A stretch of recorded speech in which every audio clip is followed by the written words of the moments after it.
I'd like to call to the podium and personally welcome to the induction to the NAHJ Hall of Fame, Juan Gonzales. First of all, I'd like to thank the National Association of Hispanic Journalists and the Select Committee and anybody who was involved in my selection to the Hall of Fame. Let me say this is truly a great honor. I didn't expect it. It came as a great surprise, and I'm truly, truly honored. By this award, not only do you make me proud being a journalist and doing things that I've done over the years, but you've made my parents, Socorro and Sara Gonzales, in this great state of California, in Stockton, California, really proud.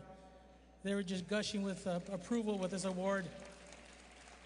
I really thank you on their behalf, because it takes the parents to really make this happen as well, and their support over the years. I'd also like to recognize the support of my wife, Ana Montes, who's sitting here at the head desk, for her continued support, and my children, Maria Alma and my son, Agustin, who are here at this great evening.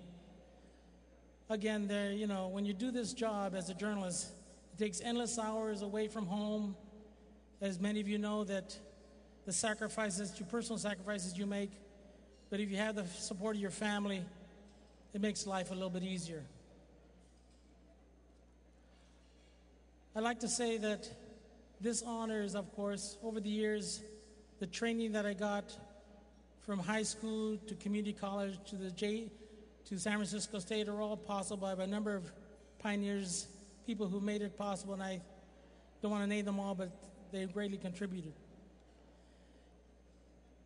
But I think that what really I'm proud of is that I accept this award, certainly as a personal accomplishment, but it wouldn't be possible without the 400 plus volunteers who've made El Tecolote possible.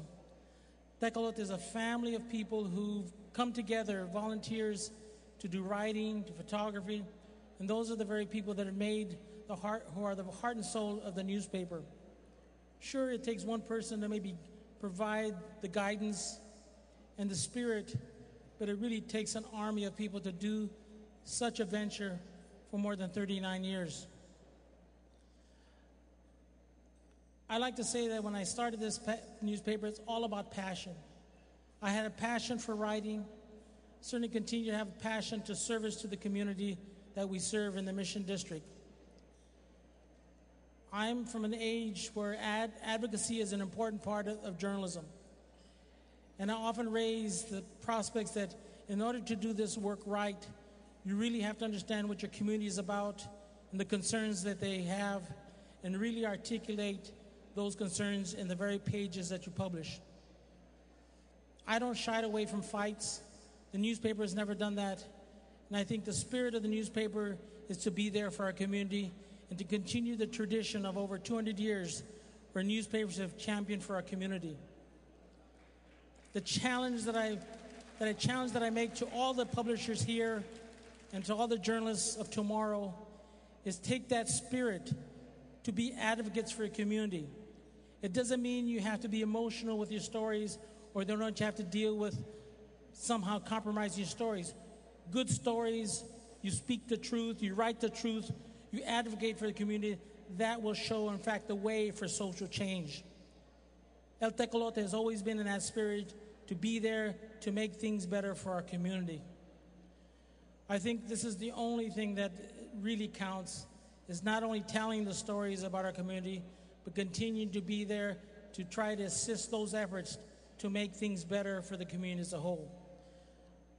I think the relevancy that a newspaper brings to its community and a reflection of that community, it mirrors the community, is the important part and the true test of the worth that you provide to the readership that you have.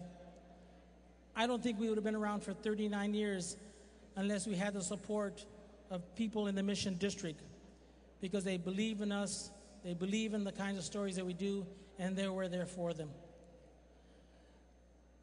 While at the same time we were doing the newspaper, some of you might have received a copy of a newspaper, a little supplement called Voices for Justice, the enduring legacy of the Latino press.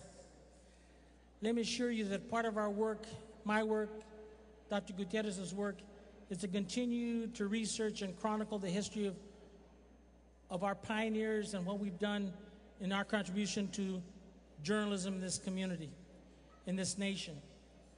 You know, Latino journalism is now celebrating more than 200 years of practice in this state, in this nation, and I think it's important to realize that we've broken the myths that we've never been publishers, we've never been writers, we've never chronicled the history, and we certainly know by the research that existed. We invite you in the years to come to support our efforts. We really need your support at this juncture. We have a pilot film.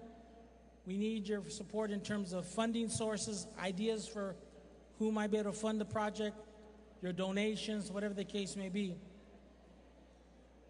At this juncture, you know, our dream to produce a documentary for use by students, by researchers, etc., will happen. I think there's no question about that. Everywhere we've shown the film, people have been really come forward and say, this is important, we need it, continue the effort. And by no means we are going to continue the effort and make it happen someday soon.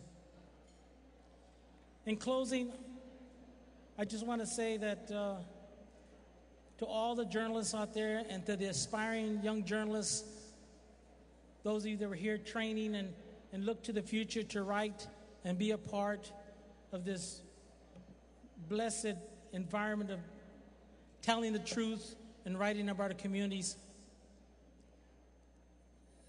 Don't forget, lest you forget, that a great power lies in our hand. It's not only the power to inform our community, but it's the power to inspire our community for social change, to make a difference. If you can do that, keep in mind that you are being trained to really make a difference. I think things will be better off in the years to come. I thank you for this award, and I appreciate it. Thank you. Thank you very much.